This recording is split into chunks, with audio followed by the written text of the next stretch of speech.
Bienvenidos a esta nueva exploración. Hoy nos metemos de lleno, en un caso de estudio técnico-económico bastante fascinante. Se trata de una gigante azucarera, Hyzen. Ajá, Ya tienen 20 ingenios, producen azúcar, etanol, energía, pero quieren ir un paso más allá. Quieren producir butanol. exacto. El material que revisamos es justamente eso, un análisis muy completo. Evalúa si es viable construir una planta de butanol, pegadita a una de sus plantas de etanol que ya existen. Y la idea es usar caña de azúcar adicional. La gran pregunta aquí es, ¿vale la pena? ¿Es una buena inversión? Perfecto.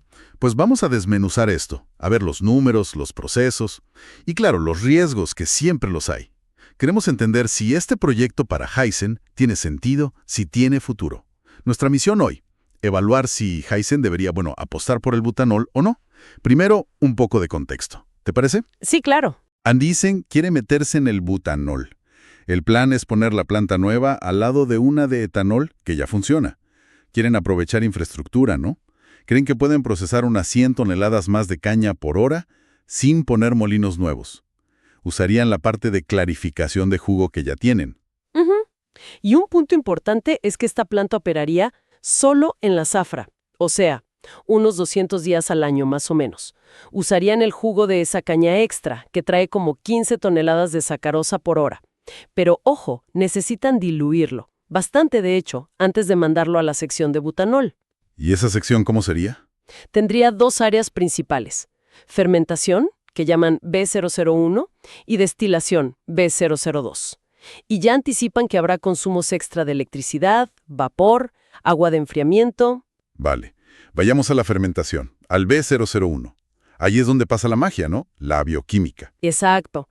Ahí unas bacterias se comen los azúcares del jugo ya diluido, a unos 50 gramos por litro más o menos, y lo convierten en una mezcla que llaman ABE, acetona, butanol y etanol. Y los rendimientos esperados son clave aquí, supongo.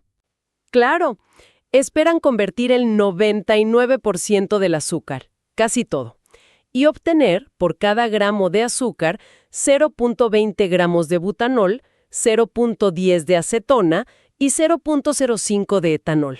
O sea, ¿el butanol es el producto principal de esa mezcla ABE? ¿Sí? El que más interesa y al que más se produce. Y la velocidad, la productividad, también es vital. El objetivo que se marca el estudio es 0.40 gramos de butanol por litro de reactor, por hora. Ok. ¿Y eso qué implica en tamaño? Pues con ese dato y calculando un volumen útil de 500 metros cúbicos por tanque, que es el 90% del total, calcularon que necesitan, atención, 17 fermentadores. 17. Sí, funcionando en batch, o sea, por lotes. Se carga, fermenta, se descarga. Vaya, eso ya nos da una idea de la escala. Es grande. Definitivamente. También estiman consumos de agua de enfriamiento y electricidad para esta etapa, claro. Espera, antes de pasar a la destilación. Ya con esto hay un par de cosas que como que saltan a la vista, ¿no? Sí, totalmente. El estudio las menciona, pero quizás de pasada. ¿Cuáles dirías que son? Bueno, yo veo dos desafíos enormes desde el principio. El primero es la energía. Ajá. Si te fijas solo en el vapor para separar los productos después, es muchísimo. Pero si calculas la energía total, que consume el proceso y la comparas con la energía que tienen los productos finales, el AVE, resulta que el proceso consume casi el 93% de la energía que contienen esos productos. El 93%. Es una barbaridad. Es como si casi toda la energía que fijas en el butanol la necesitaras solo para hacerlo. Exacto. Es energéticamente muy intensivo, casi un ciclo cerrado, como dices. Increíble. ¿Y el segundo desafío? La vinaza, el residuo líquido. Ah, claro. Como tienen que diluir tanto el jugo para que las bacterias del butanol trabajen bien, pues generan una cantidad enorme de vinaza. Unos 46 metros cúbicos por cada metro cúbico de AVE. 46-1. ¿Y eso comparado con el etanol? Es como 3 o 4 veces más que una planta de etanol normal. Uf. Y manejar eso no debe ser fácil ni barato. Para nada, ni ambiental ni económicamente. Ya estiman un costo de tratarla unos 3.50 reales por metro cúbico, y eso suma bastante al final. Entendido. Entonces, ya de partida tenemos un proceso que funciona, sí, pero que gasta muchísima energía y genera un residuo complicado y voluminoso. Hay que tener eso en mente. Bueno, ¿y cómo separan la acetona, el butanol y el etanol una vez fermentados? Ahí entra la destilación, el área B002. Una vez fermentado, ese vino, como le llaman al caldo, pasa a separación. Y es un sistema complejo, ¿eh? Son 5 columnas de destilación y un decantador. Operan a distintas presiones, distintas temperaturas, todo para conseguir separar y purificar. ¿Y qué pureza buscan? Buscan acetona al 99.5%, butanol también al 99.5%. El etanol sale menos puro, como al 85.4%. Y el agua residual, claro. Y aquí es donde se va gran parte de ese vapor que mencionabas antes, imagino. Justo ahí. El consumo de vapor para destilar depende de cuán concentrado esté el butanol en el vino que llega. Para la concentración que esperan ellos, que es como 9.9 gramos por litro, se necesitan unos 29 gigajoules de vapor por cada tonelada de butanol producida. 29 gigajoules por tonelada. Suena a muchísimo. Lo es muchísima energía. Y también consume bastante agua de enfriamiento, unos 12 gigajoules por tonelada de butanol. Vale, pongamos todo junto entonces. Con esas 100 toneladas extra de caña por hora, funcionando los 200 días de zafra, ¿cuánto ABE saldría al año? Haciendo los cálculos, la producción anual estimada es 7.128 toneladas de acetona, 14.256 toneladas de butanol, que es el producto principal, como decíamos, y 3.564 toneladas de etanol.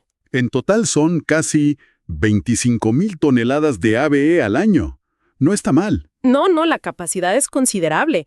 Y además se generan unas 18 toneladas por hora de bagazo. Que se usa para energía, ¿no? En la cogeneración. Exacto, iría a la caldera para producir vapor y electricidad. ¿Y los consumos globales? ¿Agua, electricidad neta? Bueno, agua para diluir se necesita mucha, unos 200 metros cúbicos cada hora. ¿200.000 litros por hora solo para diluir? Sí. Y con la electricidad pasa algo por eso. El bagazo extra genera energía. Sí, unos 13.300 megawatts al año. Pero el consumo adicional de la molienda y la fermentación es un poquito mayor, como 14.600 megawatts al año.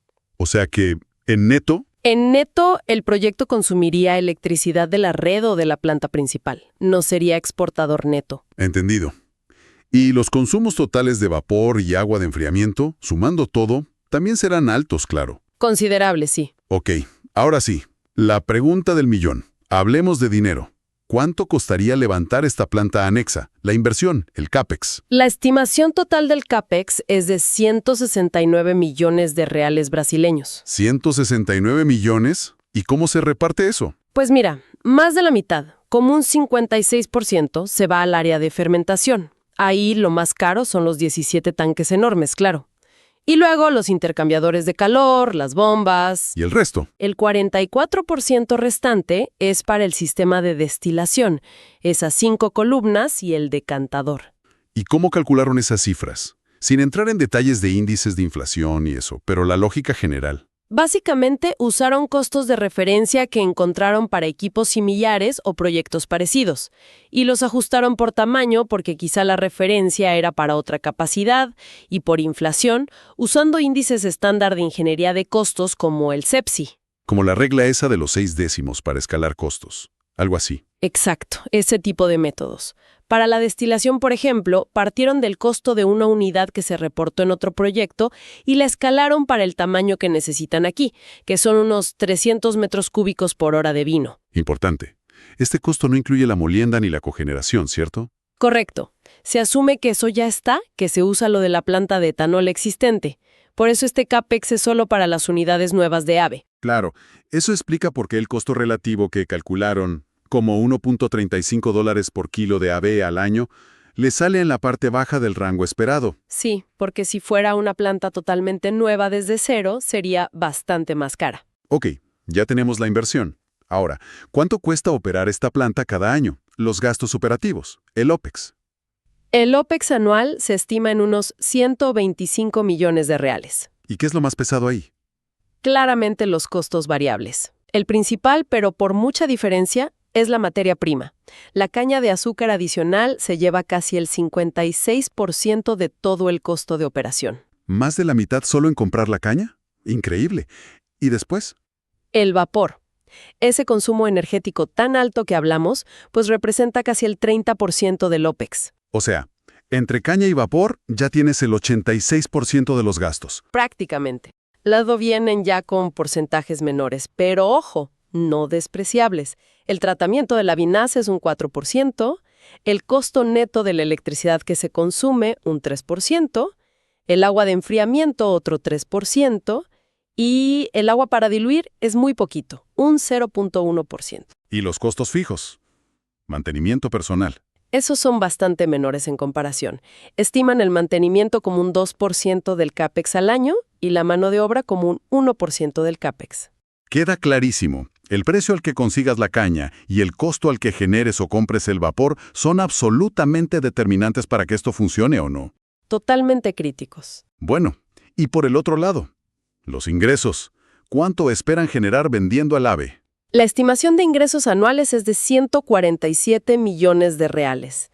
Esto lo calcularon usando precios promedio de los productos para el periodo 2021-2023. ¿Y quién es el rey ahí? El butanol. Sin duda, el butanol solito aporta el 65% de todos los ingresos. Es la estrella. ¿Y los otros? La acetona le sigue, con un 23%, y el etanol aporta un 10%. A ver, 65 más 23 son 88, más 10 son 98. Falta un 2%. ¿De dónde sale? Ahí hay una pequeña, digamos, inconsistencia en el estudio que revisamos. El cálculo de ingresos que presentan incluye la venta de un supuesto excedente de electricidad, unos 3.4 millones de reales, que es ese 2%. Pero, ¿no habíamos dicho que el balance neto era de consumo de electricidad? Exacto.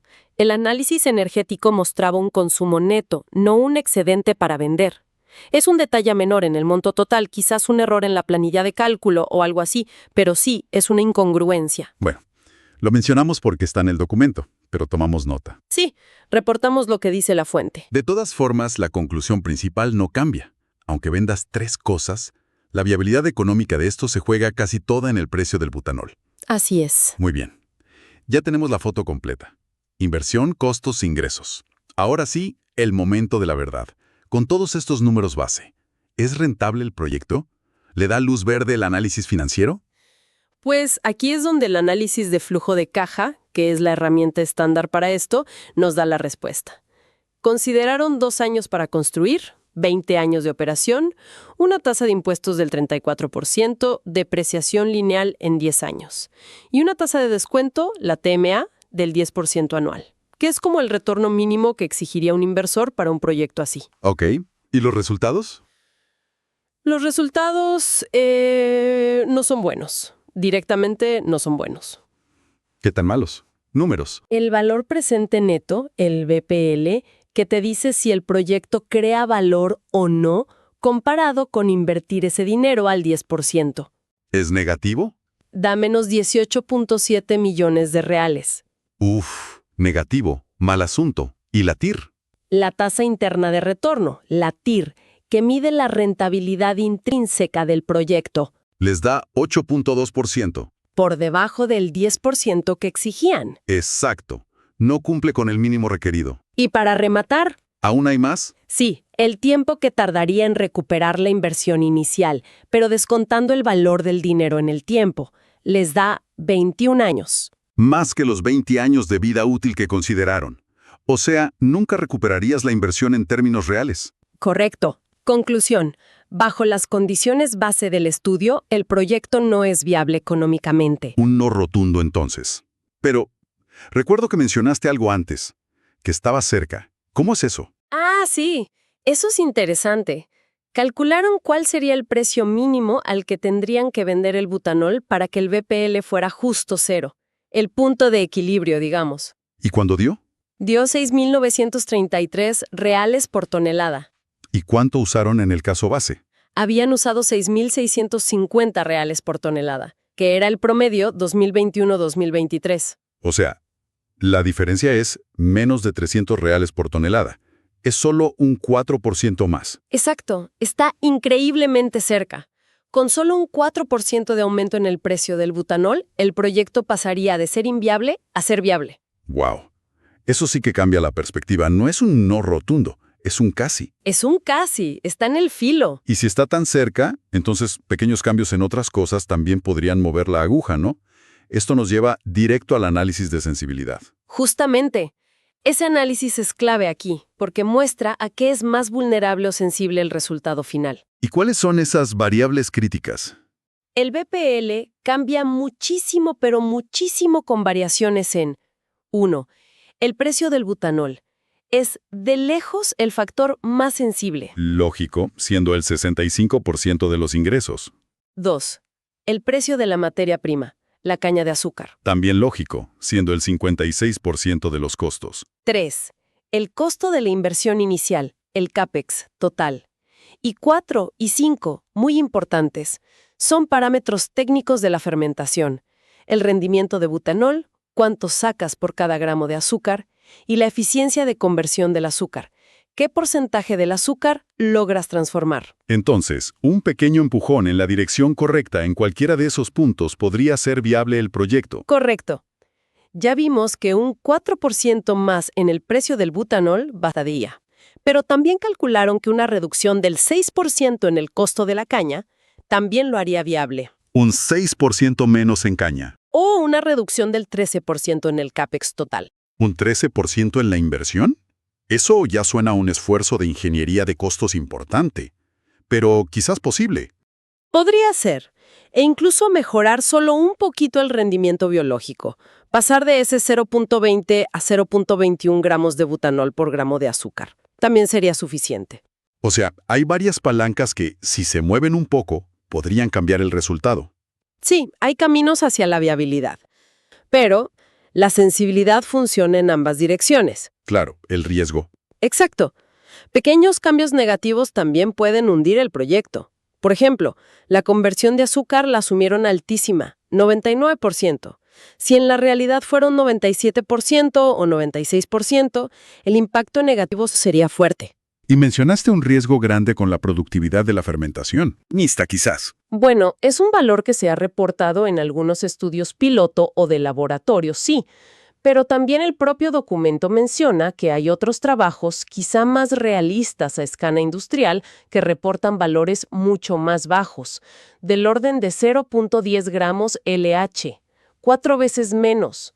Uf, ¿y qué pasaría si la productividad real fuera esa, 0.10? Sería un desastre para el proyecto. Necesitarías casi 4 veces más fermentadores para producir lo mismo. El cálculo da 66 tanques en lugar de 17. ¡66 tanques! El CAPEX se iría por las nubes. Exacto. El CAPEX se dispararía y el BPL se desplomaría a menos 258 millones de reales. Completamente inviable. ¡Madre mía! Eso sí que pone un signo de interrogación enorme sobre la robustez de la tecnología de fermentación a gran escala, ¿no? Definitivamente. Muestra que el proyecto no solo depende de los precios del mercado, que ya son volátiles, sino que también depende críticamente de lograr y mantener un rendimiento biológico muy bueno y sobre todo muy rápido. Y parece haber incertidumbre sobre si ese 0.40 es realista a escala industrial sostenida. Entiendo. El proyecto vive en el filo de la navaja por varios frentes. Para intentar tener una visión más global de todo este riesgo e incertidumbre, hicieron una simulación más compleja, ¿verdad? Tipo Monte Carlo. Así es, para no quedarse solo con el ¿qué pasa si cambio esto un poquito? Hicieron un análisis de riesgo usando simulación de Monte Carlo. Ahí, en lugar de usar valores fijos para las variables clave, precio butanol, precio caña, CAPEX, rendimiento, conversión, les asignaron distribuciones de probabilidad, basadas en datos históricos para los precios, por ejemplo, o en estimaciones técnicas para los rendimientos, con un mínimo, un más probable y un máximo. Y la computadora juega miles de veces combinando valores de esas variables según sus probabilidades. Exacto. Simularon 5.000 escenarios posibles, cada uno con una combinación diferente de precios, costos y rendimientos. ¿Y cuál fue el resultado final? Después de esos 5.000 escenarios, ¿Qué probabilidad hay de que el proyecto realmente sea rentable, de que el BPL sea positivo? La conclusión de la simulación fue que la probabilidad de que el BPL sea mayor que cero es del 40%. Solo 40%. Solo 40%. ¿Y cómo interpretaron esa cifra? ¿Es mucho o es poco? Bueno, el autor del estudio opina que, para un inversor que sea más bien conservador, un 40% de probabilidad de éxito es bajo. No es lo que llamarías una apuesta segura, ni mucho menos. Hay un 60% de probabilidad de que el proyecto no sea rentable. Claro, visto así. Por lo tanto, su recomendación final, basada en todo este análisis técnico, económico y de riesgo, es no seguir adelante con la inversión. Pero, como decíamos, deja la pregunta un poco abierta. Es una recomendación basada en un perfil de riesgo conservador. Entendido. Entonces, si hacemos un resumen final, tenemos un proyecto que, sobre el papel, es técnicamente posible. Aprovecha sinergias con una planta existente, lo cual es inteligente. Produce químicos valiosos, pero económicamente es una apuesta muy ajustada, de alto riesgo. Exactamente.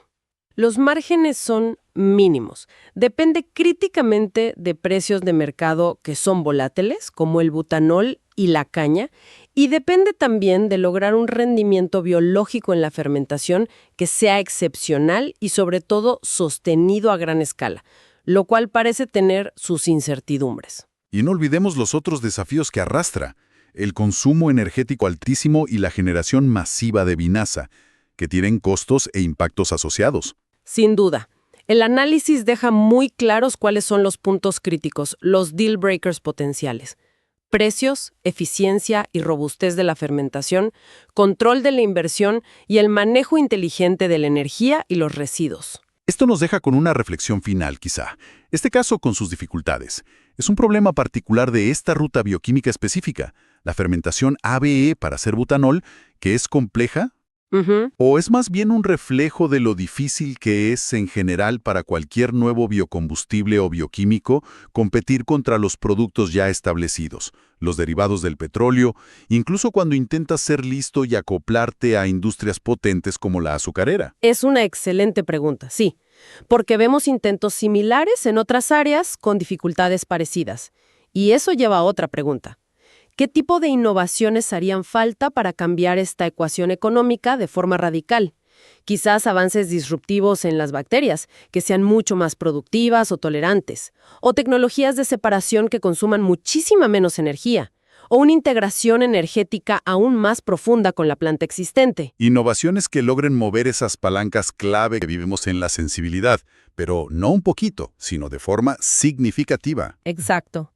Para convertir un proyecto como este, que está tan al límite, tan en el casi, en una oportunidad que sea claramente atractiva y robusta frente a las incertidumbres. Ahí queda la reflexión para nuestros oyentes. Un caso fascinante, sin duda.